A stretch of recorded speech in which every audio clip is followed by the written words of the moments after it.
On today's episode of Let's Grow Together, I sit down with Amy Edge, and she is a operational director for online businesses. Basically, she can be your director of operations while working virtually, which is really cool. But the conversation itself, varies in different levels and kind of how, her story and how she's been able to go from just a virtual assistant to being the CEO that she is today. And it's such a cool story to see the progression of growth and how that correlates and what she's been able to do to grow herself and her business.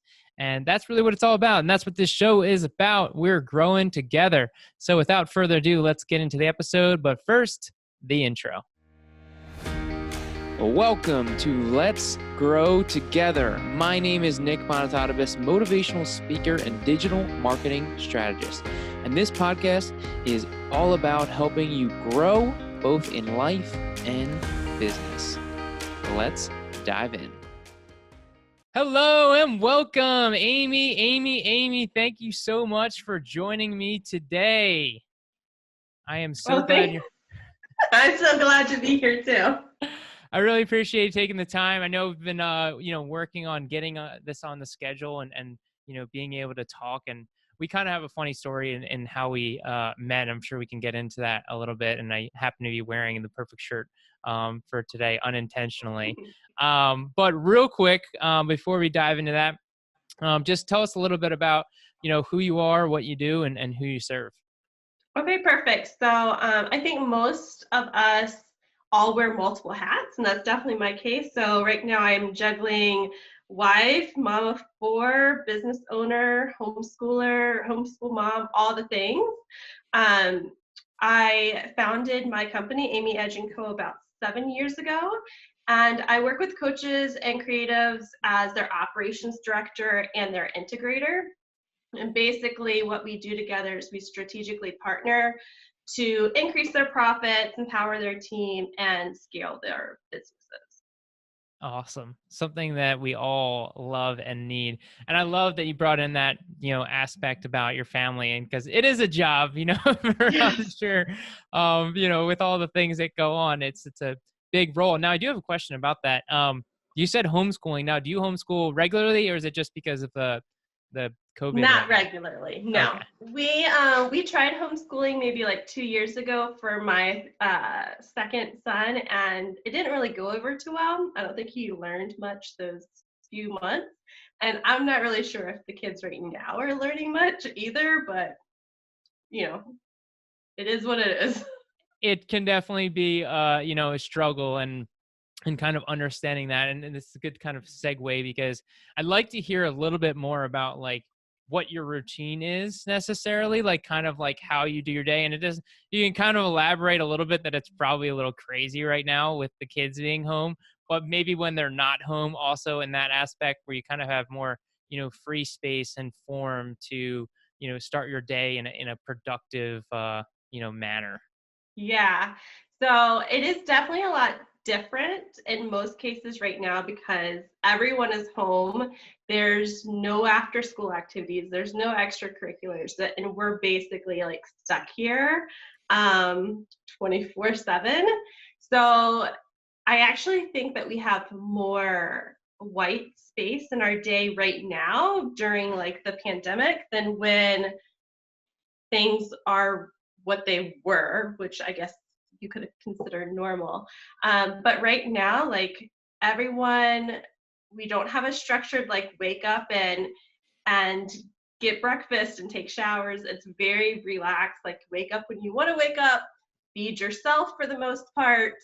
Let me just caveat that to say that most of my kids are older, so I don't have to like cut their crust off their toast or anything like that. They can do it all themselves. They wake up. Once they wake up, they kind of like just start easing into their day. And normally around lunchtime is when we'll sit down like, okay, what is your work today? What do you have to turn in? What's due? What class do you have to get on? And so we kind of walk them through that and just kind of let them take the lead because we're all kind of stressed out with this new routine. We're not used to it, even though it's been 2 months, like it's not a usual thing. So I don't want to put pressure on them, like, you have to get this done. Like, I just want them to enjoy as much as they can the learning process. So we just try to keep track, make sure everything is done as best as possible. We Google the answers if we have to, or YouTube it because the answer is out there for something. And they finish their work, they have their chores, and basically when they're doing their stuff, I'm upstairs in my office, door shut and locked, and I start working myself. And typically we all wrap up our day around like 4 o'clock ish, then hang out backyard badminton. Like, we just moved, so our backyard is amazing. You have a volleyball court, badminton court, basketball, and trampoline. So we're doing something outside. We're just trying to be together. Then we wrap up with dinner and do your own thing. Like, we can hang out if you want, but I'm not gonna like force family time on them every day. It's really interesting, as you describe that, because I think there was a lot of underlying things going on there that maybe you didn't even pick up on. But as an entrepreneur, you know, we tend to put a lot of pressure on ourselves, and so here you are telling your kids, like, it's okay, like, be at your own pace, not putting that pressure on them. Yet we do have a tendency to put that same pressure on ourselves. A hundred So percent. it's certainly an interesting dynamic of kind of realizing that we often put ourselves at much of higher accountability, or we're a lot tougher on ourselves. Is that something you can kind of relate to? 100%. Like, I am, we're always our toughest critic. And I'm very, like, I have my to do list every day. And I get really hard on myself if I don't check everything off the list. But I also know that that thing will still be there tomorrow. And for the most part, it's never like highlighted in red, like, this is an emergency, we need to do it. But I also feel like we're hard on ourselves, at least in my case. Like, I feel like if I'm doing really good at like business and being an entrepreneur, that I'm also kind of like not being as good of a wife or not as good of a mom. So I feel like there's never going to be a place where you're checking all three of those boxes at the same time. And I'm just now kind of becoming aware, like, that's okay. At least I might not be 100%, but I'm there. I'm showing up. I'm doing my best. Um, and so you can't give 100% to everyone else and also give 100% to yourself. So um, definitely a lot tougher on myself. That's great though. That's such a nice point to share, because like you said, 100%, you only have 100%. So you can't give 100% to multiple things, and understanding too that, like, that life work balance type of things is that it's going to be uh, a swaying bar. It's not something that's just balanced. And I had in one of our previous episodes, we were talking about that same thing, that just like, work life balance is BS basically, It is. because yeah, it's just not a realistic concept of, being able to balance it. It's just that it's like a wave, and there's just like multiple parts where you're going to be more in your business at times, and then you're going to be more in your personal life, and that's okay. Like, that's the biggest thing in regards to just like when you understand that and not stress about it, because that's the biggest thing. Choosing to stress out about that is in fact a choice. But if you just accept the fact, like, sometimes going to be more in my business and more in my family, and sometimes it'll be, and vice versa. So I think that's like a really great point to take on. And to kind of segue a little bit, when it comes to, like, you mentioned like getting into your start and having those to-do lists, like, how does your day start? Do you do any like journaling or meditation, or have you thought about anything? Do you do anything like that, like before you kind of like jump right into the work? Um, I actually do not have a strict like morning routine. And I think it's funny because so many other entrepreneurs, like there's so much focus on like you have to have a morning routine, like you should think about doing X, Y, and Z. And there's so many books on it even, but I tried all of those things, but what I came to find out is that those things are not for me, and that's just not how I work. Um, so once I kind of gave up on like trying what everybody else was saying, I figured out what worked for me. One, I've never, ever been a morning person. Like mornings are just not for me. Um, so basically what I do is I naturally wake up whenever that is. That's, I mean, for right now, since we're in a pandemic and we don't have buses, that's what I do. Before that, I did have an alarm, but I would just naturally wake up. um, I just wake up. I, you know, take a shower, I relax, I walk downstairs, and I grab a cup of coffee and I just sit there and I just am talking to the 5-year-old because he's always awake. And he's telling me some weird dream or something about one of the shows that he's watching. And we just kind of like take it slow. And once I'm ready and like I feel like I'm awake, I'll mosey on up to my office and I'll just look at what needs to be done. And then that's when like I just start working. I don't sit and journal. I don't know, it just never felt like my thing. Yeah, and there's nothing wrong with that. Again, it's like a kind of like a know yourself and know what works for you. And technically, that is still a morning routine. It's just like having coffee and talking to your 5-year-old is a great way to start the day. To do that on a regular basis. I think that there's a level of like even just like meditation aspect of that in not just like rolling out of bed and going right to the office. Like now you're like taking your time, getting ready in the morning. There's a level in my opinion of like mentally preparing yourself to start your Absolutely. day. Yeah. Definitely as I'm laying there in bed thinking like maybe I should actually get up and roll out of bed and see what's going on. The struggle with entrepreneurship. Well, I Yeah. could just sleep all day and just like never get out of bed. It's definitely an option. Which definitely I think is a struggle in itself, and like really just staying motivated on you know our days. And are there particular things that you have in your life that really motivate you or drive you to get up and make it happen? um Well, I definitely am motivated because I know what I have to do every day. So, kind of like how I set up my week is that every Sunday night, I take about 15 minutes, I draft out my entire week, and I figure out, like, okay, I'm talking to this person, and these are kind of like the action items that need to be done all week, and it's categorized into each day. So when I wake up, I know that there are things to do, and just knowing that there are things to do motivates me enough to just like I got to go get these things done.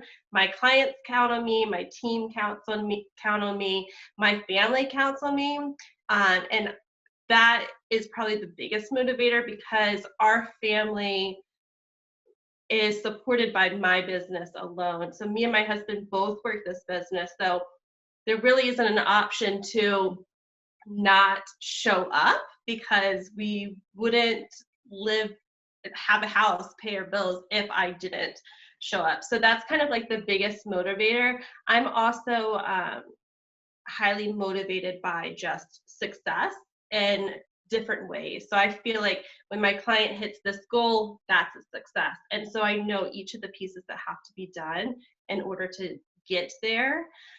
So that's the biggest piece. And also, I love vegging out with like Netflix at night. So I know that faster that I get through the day and get through my to-dos, that part will happen. Nice. And that's an important part too, kick it back and relax. It's something that I've made requirements to my routine to because I need to shut my brain off, or else, I Yeah. burn out. And that comes just like knowing yourself, because I tried to not do it and it didn't work. So, it's just that aspect. The one thing you mentioned though is like your desire for, success. And I think that that word is so interesting. And I would love to hear kind of what your definition of success is. Perfect. So I think everyone's is definitely different. I am not motivated by the monetarily what success is. I like to look at success based upon outcomes. And so when I'm working with a client specifically, I know like what are our outcomes? What are we trying to achieve? And that's more than just a six-figure launch that we're working on. That comes down to a lot of other opportunities within their team, within revenue, just within who they are working, their community, what they are cultivating. And I get really like I buy into that. I when I work with someone, I'm buying into their mission and their mission becomes my mission. And so working towards that mission and what their end vision is for their business 3 to 5 years down the road, to me, each step that we take each quarter, we get closer and closer to me working with a client, that success, to see that their life on their terms is happening, and the freedom that they desire for themselves and their clients and the community. I love that side of success. Personally, I see success as being able to continue to operate my business the way that I want to operate my business, the way that I've been able to cultivate my own team. My team never had any like digital marketing experience and didn't have any online business experience, and they've been able to come in, and through our growth and through training, they have bought into my mission. And so I see success in how they're able to learn and achieve, and together we've built a business where we are impacting others. So I see success that way. And then I also see success that I get to do what I love to do every day, and be able to work in my zone of genius and not in my zone of incompetence like I did many, many years ago. So you're just killing it, in other words. I try to kill it. Oh, that's awesome. And that is such a great way, because there's so many levels to that and it is like success is a lot of aspects from, you know, the success of your clients to the success of your business, and then just the success of your lifestyle that you're trying to create, and how all of that correlates and connects. And I'm sure that this did not happen overnight. And you mentioned like building your team and them not having digital experience. So I'd love to hear a little bit more about kind of your origin story, a little bit on kind of how you got started in all of this. I mean, 7 years, that's quite the accomplishment to be, in business this long. So, kudos to that. But where did it all begin? Um, I'm gonna try to like make it as succinct as possible here. So 7 years ago, we moved from one city to the city that we're in now. I did not want to drive the hour and a half commute, so decided I'm not going to. I'll be a stay-at-home mom. I was, able to do that at the time. My husband had a corporate job, and I quickly found that I did not like having so much white space in my day. So I was like, what can I do? What can I do? I learned about virtual assistant, and I was like, oh, that's something I can totally do. I've always had drive. I've always been able to kind of pick things up and learn quickly. So it's like I can totally do that. So I tested it out. I tried it. I was very successful as a virtual assistant, but I learned that that is not necessarily what I should be doing. It's more of my zone of excellence and not my zone of genius. So I just kind of kept taking trainings, kept pivoting, and I eventually found that operations, process development, team growth, that's kind of like where I wanted to be. So it's taken probably about 2 years for me to really pivot into that role with most of my clients. And once I've got there, I was like, okay, I need to bring some other people on so I can free up space and really dive into like the nitty gritty and really show up effectively for everyone. So I hired the team, I hired my husband, and it's we're probably coming up on almost 2 years of the team being in place, and things have just been going well. I think like there's always ups and downs in any business, but I feel like this is definitely where we're all supposed to be. Awesome. Love it. And working with your husband, you know, I know that that's probably something in itself. When did that start, and how has that worked for you guys? So I think it's been maybe 4 years. Don't quote me on that. I don't know the exact time. When we started working together, we shared one office, and we were like so close together. Like the edge of my desk was touching the edge of his desk. And that definitely made it difficult to be so close all of the time. Like to go from him working 60 hours a week to now being home working with me like 24/7. He didn't necessarily know the business. So I was still kind of trying to download all of the information. So it was definitely difficult, that transition at first. But we ended up figuring out like this is how he works, this is how I work. um, Started using process and SOP documents, and then we quickly learned we need separate offices.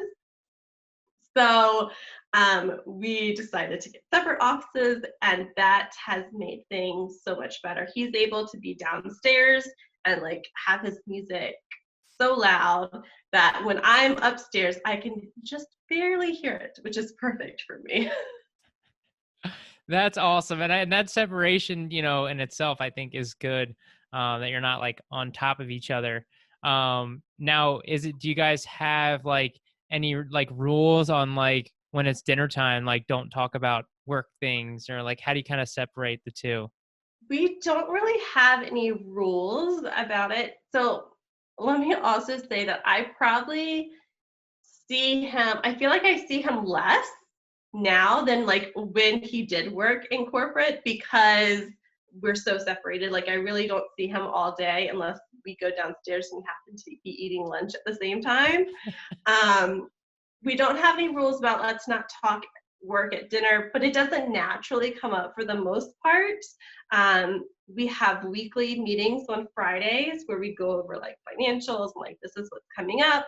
And then we also have meetings on Sunday nights to say, okay, let's look at our list. Is there anything that needs clarification? So we try to like get everything out during those two meetings so that the rest of the time is not spent talking shop necessarily, but more like let's just be together and be with the kids. But we also have like we assign each other's things in Asana. So that's like make the kids a dentist appointment and I assign it to him. So we communicate a lot through Asana, Slack, and if he wants to get my attention, he'll send me an email because he knows that's the quickest way to contact me. That is hilarious. Oh my gosh. I have never heard that before. Like the Asana thing is hilarious in that like dentist appointments and things of that sort. But then also him emailing you to get a hold of you. Oh, that is too funny. And it actually transitioned well because the next question I was going to ask was, what kind of tools that you utilize to operate your business. Obviously Asana is one you mentioned. Slack, how important are those tools and systems? Are there other things that you've implemented that have helped you in your business and clearly in your life management also? Yeah, so I definitely we use quite a few tools, but each of them have like a different reason and a different strategy behind it.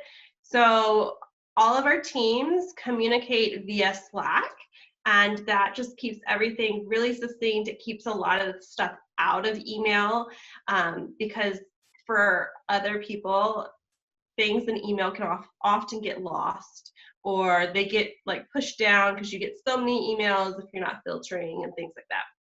So all of our teams communicate in Slack. All of my clients that I work with, we have Trello dashboards that we work on strategically just with clients. And then for our team specifically, we use Asana. So the team uses Asana to keep track of client tasks or reoccurring tasks or tasks for our business or things like that. But each team member has their option of how they best work. I don't like to pigeonhole them into saying, this is how we are going to work, because if it's not effective for them, then it's not going to be effective for the business or for the clients, and things will definitely get missed. So they have the option of kind of figuring out what works for them. But for the most part, we use Asana. And email is an inbox driven, so I don't like having emails in like my inbox. So if someone emails me, it either quickly gets filtered into one of three folders: to do, needs a response, or to follow up. And those just get checked towards the end of the week. And but if someone wants a response from me fast, they will email me. So all of my team, all of my clients know, like, if you like only really email me if there's something that you need like immediately. And then one other tool that I don't really use often with my clients, I use it more personally, is Voxer. So I use that with like my mastermind groups, or people that we're just kind of like keeping each other accountable. But it's definitely something you could use with clients. I just don't like it for clients because they'll tell me all of these things that they want to do, and then I have to download it into Trello or Asana. So No, is that the walkie-talkie app? it is. Yes. Awesome. I love that. That's too funny. How do you so that's a great tool in itself in like having accountability partners with other people. How did that kind of start and how have you kind of incorporated that into your life? Yeah, so I just kind of reached out and was like, hey, we're taking the same course. You seem pretty sane and like I'll like you. So do you want to be accountability partners? Do you just want to kind of like chat over Voxer? And she was like, sure, let's do it. So that's how it started. And then now we have like this accountability pod with about 7 other people, and we structure it as in Monday, set your attention for the week, and then Wednesday, let's check in, did you make any progress, and then on Friday we share wins. So it's really more of a chance for us to cheer each other on, and also make sure no one said, oh, I'm just decided I'm not going to do that, or I'm not going to make progress, and we just kind of help each other along their journey specifically. That's awesome. And I think that that's such a huge aspect of growth, in having people to be there and, help you grow. Are there certain things like maybe recently or over the years that you like really didn't like doing and, you've kind of just like grown in that level and taken on, um, from that growth mindset that you clearly have? I don't think there's anything that I can think of off the top of my head that I just don't like doing, that I continue to do. I feel like if I don't like doing it, then I have one of two options. Either I stop doing it or I find somebody else to do it for me, which is the power of delegation. So I use delegation a lot. If there's something that I don't necessarily need to do, I'm like, okay, hey, team member, could you do this for me? Or I'll go to a client like, this is not moving the needle forward in the business. So we need to remove it. It's just wasting time, it's wasting energy. Let's keep going. But I don't think there's anything that I don't like doing necessarily that I'm still doing. Gotcha. Is there anything particularly that you would like to do that maybe you haven't done a lot of? Well, we kind of talked about this before.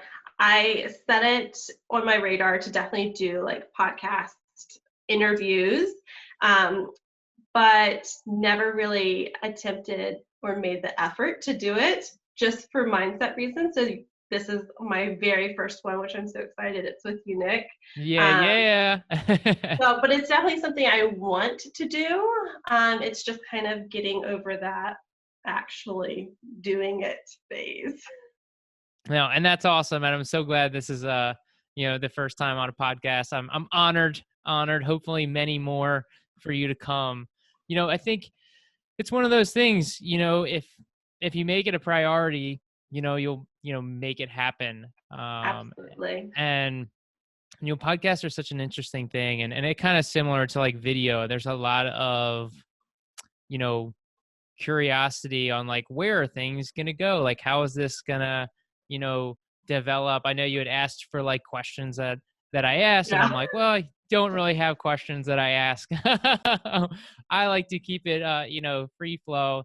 And it's always cool because I like that aspect because it kind of gets things going. But at the end of the day, like, yourself, your business. So hopefully going forward too, you're you know make an even bigger effort to get on some more shows, hopefully. Yes. Apparently, just so you know, I feel like this is a good educational point, and maybe for anyone else that's listening, I thought it was like rude to ask to be on people's podcasts, but apparently that's like a thing people do, and it's not Yes. rude at all. So I encourage you, as well as anybody listening, that if like you want to be on a podcast, that just ask, and the worst they can say is like No. no. And maybe there's a good segue, into that as its own thing. You know, it was that something that, a lot of people struggle with, like getting that no. And as a business owner, sales is obviously part of it. Did you have like any, kind of struggles in that in the beginning, or anything like particular that comes to your mind when you think about like that no aspect? Um, no is just like inevitable part of like life and business in general. I think at first, when somebody said no, this you aren't the right fit, like it definitely hurt a lot back then. I didn't have like the growth that I have now. Um, and I wasn't really focused on personal development when I first started in the business. But even so now, like it is hard to hear somebody say no, like I chose somebody else to be my integrator or whatever it might be. But it's important to know that it's never really a no. It's more, I look at it as more of a not right now sort of thing. And I also look at, I kind of use this mantra for anything, this or something better. So if it's not this opportunity, another something is coming. And that something is going to be even better. And always looking at the opportunity of when somebody is telling me no, they're not telling me personally no. They're talking about the opportunity itself. And so just not taking it personally has been like the biggest thing to know, like, it's not, they're not, it's not a diss on me. It's not that they don't like me. It's just that this isn't the best fit for us right now. And something amazing is in the future. That is so awesome. I love that quote. I had to write it down. Um, it's such an important aspect of when one door closes, like other doors open. It's just like one of those things. And it's almost like a mindset in itself of just understanding that concept of, oh, okay, that didn't work out. Moving on to the next thing. Something else will come. Something else will be better. And to me, that's just such a great, a great point to elaborate, like hit home with people. Hopefully, in that aspect, that there really are no no's. Again, it's like what you said. Yeah, there are no's, but it's just a word and it's inevitable. How you choose to see that no is up to you. And that's so cool. And you mentioned on your journey of like personal development and that kind of aspect. So are there things that you've done, like maybe books? You mentioned you do some courses. Like, have there been things that have really had a huge impact into your personal growth? Absolutely. So there's like some key things that I have kind of like implemented just in life in general that um, helps with like just productivity and just like continually like fuels me. So like some of those things are time blocking and task batching. Like those definitely are towards like the productivity scale. Um, I also do not have any notifications turned on for anything. So like all of those programs we were talking about earlier, they never will notify me. Same with like Facebook or Instagram. They're all turned off and I won't see them unless I'm intentionally going to that platform when I am intentionally set to work on that one task. Um, the biggest thing has also been holding boundaries, and not just like boundaries with clients, but I have boundaries with my team, I have boundaries with my family. And so everyone kind of has a set sort of boundaries so that we're all kind of, what the expectation is. And no one is kind of wondering, oh, why didn't she do X, Y, and Z? Because I've already set that boundary with them. Also, like intentional time away from work. When I'm not working, I'm not working. And I'm outside, I'm doing whatever, or I'm with the kids. Like, I just try my best to not think about work, even though sometimes it's hard. Like, when you're so passionate about something or you're in the middle of a launch, you're continually thinking, oh, did I write that email? Did I actually send that email? Did I follow up with who? So I try to kind of like not think about those things. And during my time away from work, just intentionally filling my cup with the things that I enjoy, which right now, like I really love like adult coloring books. Like that's like how I just love spending my time at night. I love Netflix, like I said earlier. And I do like personal development books like all the time. So um, those are kind of the personal development things that I do the most. Yeah. And, one obviously is like going to awesome events like the Kajabi Yeah. Summit, which Whenever is we so can go to events again. right. And hopefully it opens up soon. So I did want to make sure that we cover this because it is pretty funny. Um, we were sitting, in the audience, didn't know each other. And, I forget how exactly it came to be, but we have a mutual friend and they were like, oh, they're at this event. So she had messaged me and she messaged Amy and said like, you guys should connect. And so like, next thing you know, like I'm getting like a Facebook invite and I forget whether I think we started messaging each other like, hey, and then you turn around, Yeah. you're like, oh my gosh, what? And you're like, I, know this person. So here we are, this event. So you got to think about this, people. This is like, I don't know how many people, Thousands. Yeah. thousands, thousands of people at this event. And I'm sitting directly behind you, like Yeah. crazy.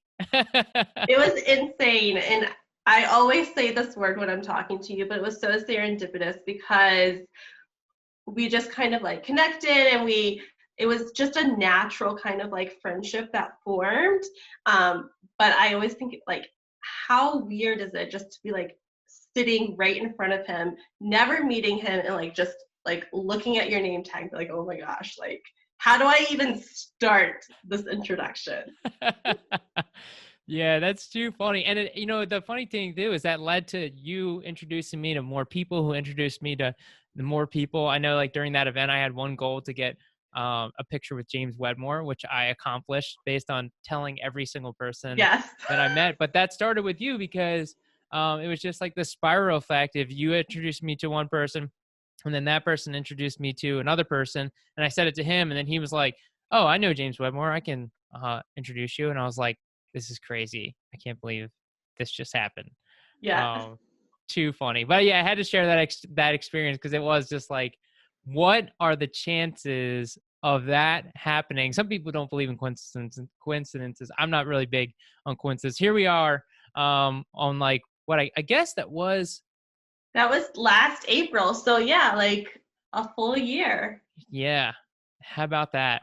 And a lot of, I think both of us have evolved a good portion, over that time. So it's always really cool to, see how that progression happens. And this was so awesome. And before we kind of conclude, you mentioned that you have some books. I love asking about this.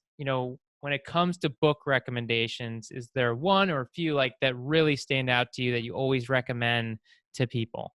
Okay, so I have three-ish. Two fall within the same category. So my favorite book, like just that helped me personally with growth, is The Most Powerful Woman in the Room Is You. And that was Lydia Finette. And that's really kind of been like the secret sauce, so to speak, and me understanding the power that is within me and the authority that I have as soon as I want to kind of like, as she says, strike it. Um, and that we all have within ourselves. So that one personally has been like the biggest. Professionally has been Rocket Fuel and Traction. They have it's the same kind of like set. They go with each other, but they have changed the way that I work alongside my clients and how I operate with their business, with them being the visionary and me being the integrator. So it really kind of made our work relationship seamless in how we work together. And then the other one that my very first book that I ever read, personal development book, was High Performance Habits by Brendon Burchard. Very first book. And that led me to my very first like event that I ever went to, which is High Performance Academy. And that was 3 years ago. And that one event pretty much changed the trajectory of my life, my business, my marriage, how I interact with my kids. Like it was the end all of be all for just growth and development.